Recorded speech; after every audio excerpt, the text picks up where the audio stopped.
So I forgot to record a intro, so today we're just going to jump straight into what we're doing. Okay, so the first thing that we will be doing in our colour swatching today will be the Crayola crayons to see how the colours look like out on paper, which is why I've got this nice little A5 sketchbook, which will be perfect for keeping all my swatches in on what I'm doing. So first up today we got Crayola. And I keep forgetting to remove the tag for my try. So that sketchbook's actually $4.50, which isn't bad price considering you get 30 sheet, 150 grams. So yeah, okay. So first up we got Crayolas, which is so as I put them out, got quite a wide selection. So some of them look very already coming out paper, similar to each other. So at least I'll know. Actually, paper's too big for that one. They'll be easy to remove. Okay, so let's get started, shall we?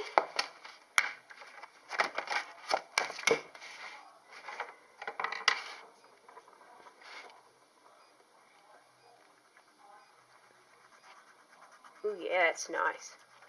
First up is a red.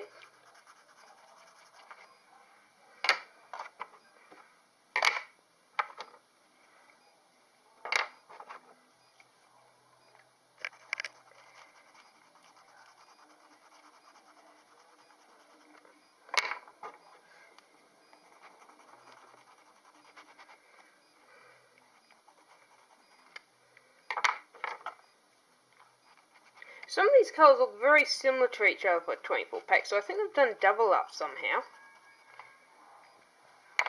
Or else I'm just slightly off with the colour. Oh yeah, peach is very, look at that, skin tone. Considering I'm just holding this camera with one hand and colouring with the other, I think I'm doing a pretty good job. Next colour.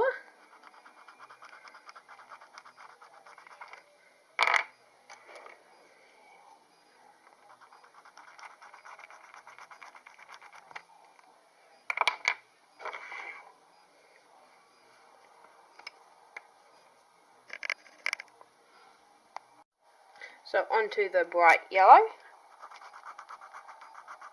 Look at that, nice and bright. And a greeny yellow, or it could be a brighter yellow, it's hard to say really, its lighting's not really the best at the moment.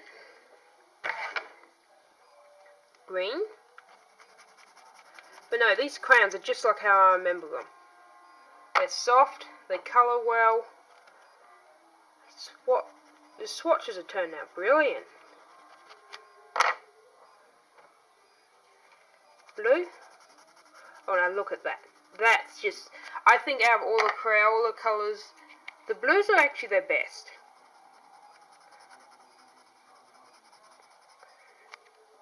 They're literally just so vibrant.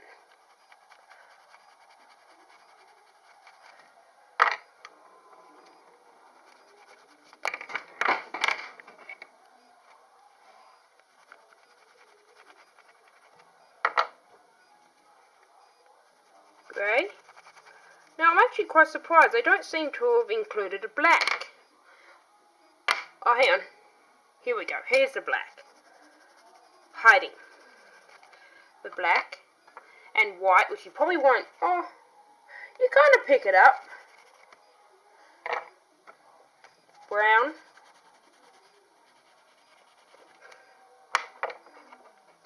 A pinky colour. That's a bit like a magna purple. Oh, it's called red violet. There we go. Nice. Pink. Purple. Purpley blue. Blue violet. Another blue. Oh, I love that. And of course, clumsy me dropped one of the crayons on the floor. Sorry about it. Look at that. Now those are all the Crayolas. 24 colours. but you can't really see the white, so yeah. Nice actually, very smooth and buttery texture. Okay, so next up we are doing the Faber-Castell 24 tricolour pencils.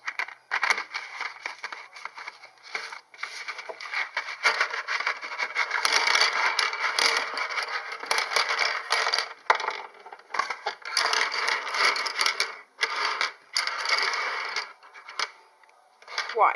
White doesn't really show up on white anyway. Oh, you might be able to see it. Just my stupid shadow in the way.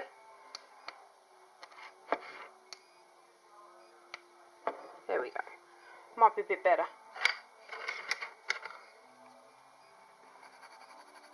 Oh, these are nice. Look at that. Look. Look at that. Since my camera puts itself in our focus so bad.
Everybody, now voiceover coming in here, so it's my first time doing voiceover.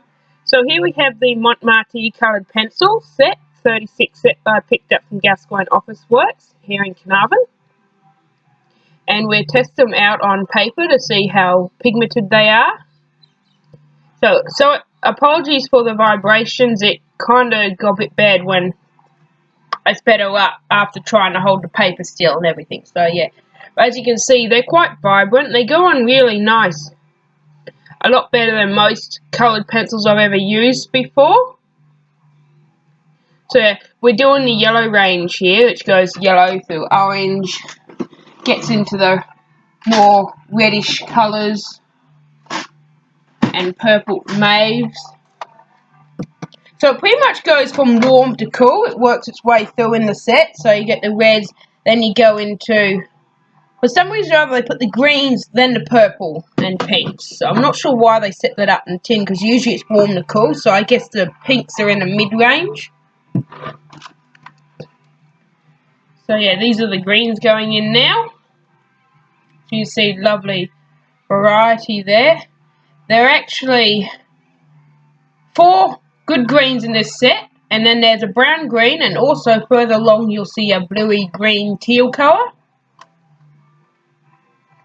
So mud green, it doesn't look the most appealing, so we're good for trees. That's supposed to be purple. The camera lighting didn't pick it up very well, so it's a little bit different, but now I've got some lights set up around the studio, so my next video will be a lot better. We got pinks. Actually, the pinks are some of the best colours that they wanted, because they've got a very hot pink and a lighter pink.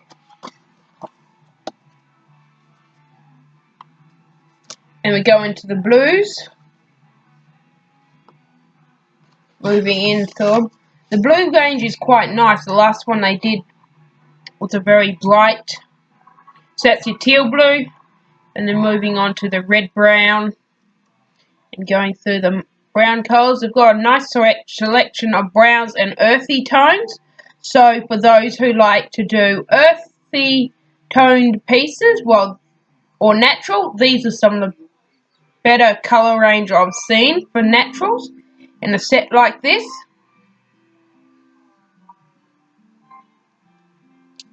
So yeah, you get your skin tone, but you can also get your other pinks from further back, so they can help balance out a skin tone. A lovely shade of grey. The black's decent, and then towards the end, they actually had a gold and also a silver. So yeah, that's a plus, a bonus on them. So this is where I pulled out my Crayola super tip markers that were actually found on the side of a road by my other postie friend. So I got them given me. Some of them come out really nice and others were a little bit on the dry side, but they are very nice, bright colours to use. They went on so smooth onto the paper, except for ones that are a little bit dry because they just wanted to show everything up. So we went with the yellow, orange, had a browny colour, pinks and purpley, red, yeah, I guess you could call it. It was more reddish. So this was actually 24 inside what was supposed to be 25. Because some bits will miss it. Come out of a kid's kit of some sort. So yeah, anyway, I got another lot coming, which is a 50 pack. So when they finally arrive in the mail, I'll do a show on how well they all look. But they're great for working with. And they're so vibrant. The blues were practically the best out of them. And greens and a couple of the pinks were okay too. But no, blue really showed up. And since blue's my favourite colour, I was pretty happy about that. Even though they look very similar on camera, there is a bit of a difference between them. Because after this video, yes, my lighting does get better because I'll have some lamps by then to help try and show the colours a lot better, not have all those shadows that just get in the way and make everything look funny, I guess you could say. Yeah, I'm not. Wasn't very pleased with my lighting. It doesn't help also when you get cloud cover. It's half cloud, half sunny outside the window, and you've got bright light next to it, goes dull, it goes back to light again. So yeah. Now these colours turned out pretty good on the paper, as you can see. And best thing is, even though I ended up not showing it on camera, which I probably should have, they didn't bleed through the paper. So yeah, I was quite surprised. I was expecting them to bleed through onto the next page, or at least bleed through the back, but these ones didn't. So I'm not sure if they are will bleed through other papers or not, so I'll have to give them a test on thinner papers to see whether or not they all bleed through. But in this paper they didn't bleed through, which was great because most textures I've ever drawn with do tend to bleed through, which becomes annoying. So yeah, these are just perfect. I think they're better than my Faber-Castell textures I used to have, so I was pretty pleased about the no bleeding on them. So the last thing I'm going to show you today in this video is my pastel 12-pack set of soft pastels from Montmartre. Now, of course, I did the white, which you can kind of see in the picture. Not very well, though. I don't know why I keep doing the whites for, because white doesn't show up on white. You need black or some other dark colour to see white on. But no, they're very vibrant. They're nice and soft. And they actually blend quite well, which you'll see at the very end of this clip.